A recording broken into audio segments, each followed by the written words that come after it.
वैसे हम हर गाड़ी की सर्विस के बाद एक टेस्ट ड्राइव लेते हैं, हर मैकेनिकल जब भी करते हैं हम लोग काम, और सर्विस के बाद हमेशा टेस्ट ड्राइव ली जाती है। जो जो इसमें काम हुआ है मैकेनिकल में, जैसे कि सॉकेट्स चेंज होना, स्टीयरिंग रैक रिपेयर होना, ये चीज़ स्टीयरिंग की अगर वो हम चेक करते हैं, जो रोड पे चेक हो पाती हैं।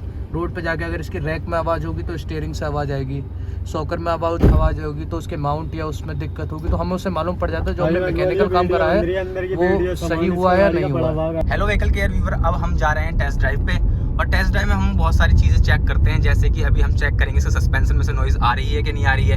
वैसे हर तरह की जैसे कि हम सर्विस करते हैं तो व्हीकल केयर आपको एक टेस्ट ड्राइव प्रोवाइड करता है कि फाइनल इंस्पेक्शन जिसे बोला जाता है। और फाइनल इंस्पेक्शन में आपको सारे चेक पॉइंट्स दोबारा से रीचेक करे जाते हैं कि जितना भी काम हुआ है उसमें कोई गलती तो नहीं हुई है। तो वो चेक करने के लिए ज़रूरी होता है सारी 100% आपको श्योरिटी देने के लिए, इसलिए व्हीकल केयर आपको ये चीज़ प्रोवाइड करता है।